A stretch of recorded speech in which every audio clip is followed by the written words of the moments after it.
بسم الله الرحمن الرحیم. ګرانو کتونکو پاکستان کې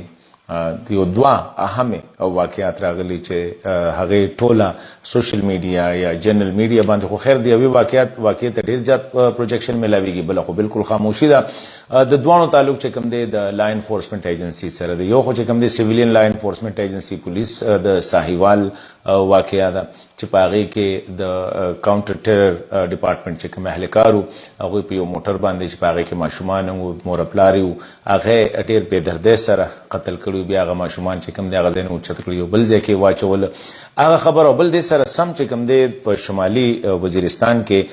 خیسور نومې علاقه چې کومه ده په هغې کې د یو ماشوم یو ویډیو راغلی وه چې هغه پکې ویلي چې یاره د نن 4 میاشتې مخکې سکیورټي فورسز د هغوی پلار او د هغوی رور هغه بوتلی دي ځان سره هیڅ پته نه لګي. خو دې دوران کې بیا د سکیورټي فورسز اهلکار د هغوی کور ته راځي اولتې کې راشي او کلاوله کېدي نو بیا د کور په غولي کې ناستي او کله کټ غواړي کله بالغ غواړي کله چای غواړي کله اوبه غواړي. دا ډېره وایرل شوه. اوس د دې شاته نورې څه خبرې کېږي خلک بیا سوچونه کوي.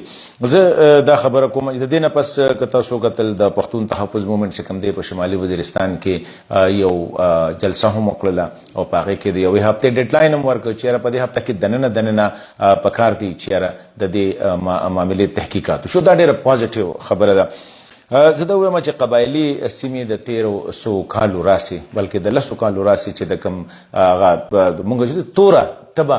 چې ده او دا فوج مني دا حکومت مني چې یاره دې علاقو سره ډېر زیات ظلم وشو. یو خوا چې دی د دوی کورونه تباه شو ړنګ شو مارکیټونه ړنګ شو پټي چې کوم دی لایف سټاک د هغوی مطلب د 10 لکو نه سوا خلک چې کوم دی هغوی بې کوره شو بې ګودره شو په یخنۍ کې په ګرمۍ کې راووتل چې مخ لیدلې نه و چې لوپټه لیدلې نه وه هغوی دلته کې دا قرباني هغوی ورکړله. دې کې څه شک نشته دی چې بلخوا فوج هم قرباني ډېره زیاته ورکړله. په سوونو باندې د فوج ځوانان افسران او سینیر افسر چې کوم دی هغه پکې شهیدان شو. خو دا څه نه ده. وس لکه په هر یو ډپارټمنټ کې یا په هر یو اداره کې هغه موږ چې کالی بیړی یې وس د دې داسې واقعیات چې کوم دي دا موږ د سوات نه هم خبر نه راتلل به چېرې کله د سوات اپریشن و چېرې د چادر او د چاردیواري چې کوم دی بې حرمتي د سکیورټي ادارې کوي هغه ټیم کې خو ځه خلکو وایي چېرې کیدای شي دا میلیټنټس چې کوم دي دا د فوج په ورده کې دا کارونه کوي. اوس خو د خیسور واقعه داسې د ورکزون هم راغلي داسې د خیبر نه هم راغلي دي. اوس د خیسور واقعه چې کومه ده دغلته کې خو د میلیټنټس نور دغه نشته دی. باقاعده هغوی د څو فوجیانو نومونه هم اخیستي سکیورټي اهلکارو نومونه هم اخیستي دي. اوس سوال دا دی بیا جنرال آصف غفور صاحب چې کوم دی د آی ایس پی آر چیف هغوی په یو انټرویو کې دا خبره کړې وه چې یاره د قبایلي سیمې خلکو سره ډېر زیات ظلم شوی دی زیاتې شوی دی هغوی ډېرې سختې تېرې کړي دي نو پکار دی چې د هغوی په دې زخمونو باندې مونږه مرهم پټۍ ولګو. اوس دا کارونه انساني معاشره ده داسې واقعیات کیږي خو بیا چې کوم سیولایز معاشره وي نو په هغې کې بیا د دې د تدارک لپاره هم کار کیږي. اوس که چېرې دې خلکو دومره قربانۍ ورکړي دي واقعي ورکړي دي بل طرف ته فوج هم قربانۍ ورکړي په دې کې هم څه شک نشته دی. خو دې کې هم څه شک نشته دی چې زیاتې هم ډېر زیات شوي دي د دې خلکو سره په یو نوم باندې په بل نوم باندې. ګوره د دې خلکو نه چې کوم دی کور واغستلی شو د دوی نه پټي واغستلی شو د دوی نه خپل کلي نه وویستلی شو د خپل ښار نه وویستلی شو مارکیټونه یې ړنګ کړی شو. یوه دویمه خبره دا ده چې دوی کله راووتله نو د دوی کورونو کې چې څو زیاترو نه دا رپورټ سازي چېرې د دروازو پورې چې کوم دی هغه د دې نه روک شو. مارکیټونه چې دوی راتلل نو دا هغه د سامانونو نه ډک مارکیټونه چې واپس لاړل هغې کې مارکیټ نشته دی نو سامان به پکې چېرته راشي. بیا په بې سرو سامانۍ کې خپل کور پرېښودل یو ده. بل خبره دا د په ټول ملک بدنام سوشلی هم هر یو سړی به پنجاب ته ځي نه جي دا خو دهشتګرد په دې کې راځي کراچۍ ته ځي نه جي په دې کې خو دهشتګرد راځي. هر یو قبایلي لکه موږ د نقیب مسعود واقعات ولید په دې شکل کې په دې الزام باندې په سوونو نه په زرګونو باندې چې کوم دی د قبایلي سیمې خلک چې کوم دی هغه نیول شوي د هغوی ټرانسپورټ بزنس او د هغوی هر یو بزنس چې کوم دی هغه هم په دې بنا باندې چې بس که ته دغه کوې نو زه د باندې الزام لګومه. سوشلی چې کوم دی خراب شو اکنامیکلی چې کوم دی خراب شو عزت چې کوم دی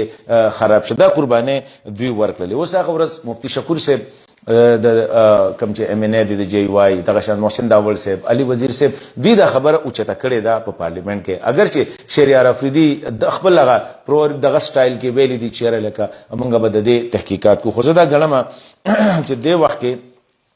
زمونږ د سکیورټي ادارو چې کوم مشران دي هغوی له خاموشي نه ده پکار که داسې واقعیات چې کوم دي په دې باندې خاموشي اختیار شي نو دا به سبا نور داسې اهلکار چې کوم دي هغوی به بیا سټیپنګ نورم کوي هغوی به بیا نور د چادر او چاردیوارۍ دغه کوي یوه دویمه خبره دا ده چې د قبایلي سیمې خلک هسې هم ډېر زورلی شوي دي هلته کې د یوت چې کوم دی د هغوی اوس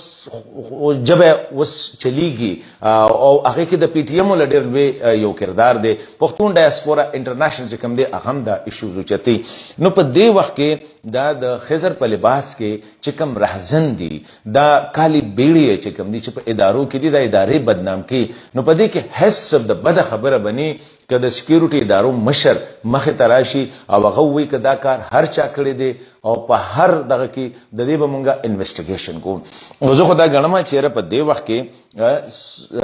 آی اس پی آر چې کوم دی هغوی له انټرونشن پکار دی صرف یو سټیټ نور کله خو په وړو وړو خبرو باندې لکه ملټري کوډ جوړیږي نه جوړیږي پیپلز پارټۍ وایي چېرې مونږ د دې مخالفت کو سماله چې کوم دی آی اس پی آر چیف چې کوم دی په ټي وي باندې ناستو او د هغې د وایبلیټي د هغې د ضرورت خبرې کولې اوس دلته کې دا د خیسور واقعات چې کومه ده دا د قتل ګوره هغه میا افتخار صاحب ډېر ښه سټیټمنټ ورکړی دی چې پښتون سړی د پښتون قبایل په خاصه توګه باندې دوی دې ته تیار دي چې ته مړ کا دې ته تیار دي چې ته ولوټه دې ته تیار دي چې د کوره وباسه خو دې ته نه دي تیار چېرې ته دې د هغوی عزت چې کوم دی هغه دې ته تار تار کې دلته کې اگر چې د دغه کور زنانه د هغې یو رشته دار یو بله ویډیو هم راغلی ده هغوی ویلي دي چېرې نه دا سکیورټي والا راتلل او دوی صرف پریکاشنز دپاره اوس لمبې خو دا خبره ده چې دا ریاست دی دا یو بنانا سټیټ نه دی په دې کې که تاسو د هغوی مور پلار د هغوی رور او پلار مو اوچت کړي دي لمبې خو څه یا خو یې ووجنه چې خبره ختم شي او کس الزام پی نو هغه مخې ته راوله پکار دی چې تپوسو څلور میاشتو نه تاسو چې کوم دی هغه دغه کړی دغه کور برید ارنر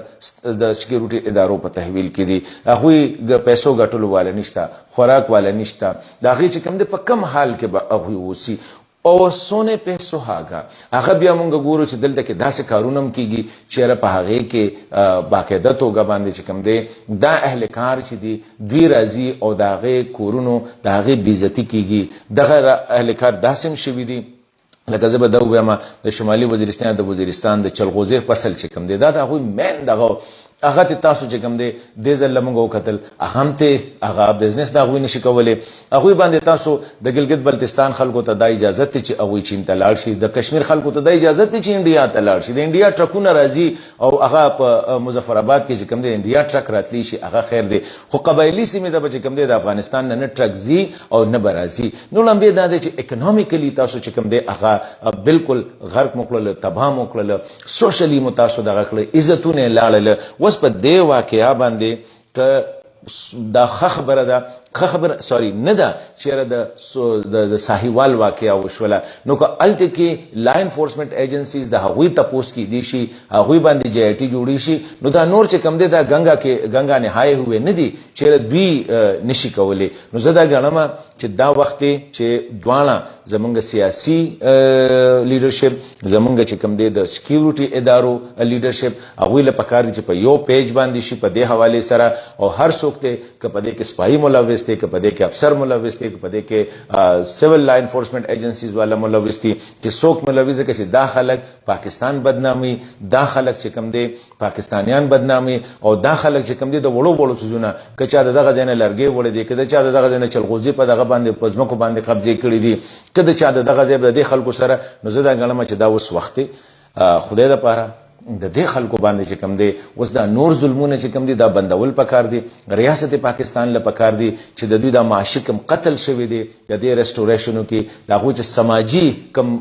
سوسایټي بریک ډاون شوې ده هغې باندې لږ غور وکړی شي او دا عزت چې کوم دی دې باندې چې اوس حملې کېږي نو په دې حوالې سره که جی آی ټي نه جوړي نو نه دی جوړي یو انسټیټیوشنل کمیشن خو جوړېدی شي که نه یو انسټیټیوشنل یو اداره یو انکوایري خو کوي شي که نه کنه او سکو پر رارتاو شي کچره دغه خلکو خلاف انکوایري وشي. نو ما دا وی چې د خیسور غونته واقعیات چې کوم دي دا د ملک د بدنامي دا زموږ د سکیورټي ادارو د بدنامي چا چې په زرګونو باندې شهیدان ورکړي دي څوک چې د 13 کالو راسه کوم سختۍ برداشت کی هغه باندې هغه چې کوم د اکلپس کولو د پاره دا یو سازش دی. نو دا چې هر چا کړی دی د دغه خلکو خلاف چې کوم دی زه دا غنمه چې فوري تور باندې دغه انکوایري پکار ده او انکوایري داسې پکار ده کدام ملوث وي نو هغه له پبلکلی سزا ورکول پکار دي چې نور خلک داونه کینو. هغه د ساحیوال واقعي او هغه د خیسور واقعي دا د نه غنلی چې دا پنجاب دی او دا قبایل دی. نن ټول میډیا د ساحیوال واقعي کوریج ورکي نو د خیسور واقعي ولې کوریج نه ورکي. د دې سره د خلکو په زړونو کې چې کوم دی د ریاست خلاف لږ داسې خفګان او د نفرت هغه فضا پیدا کیږي.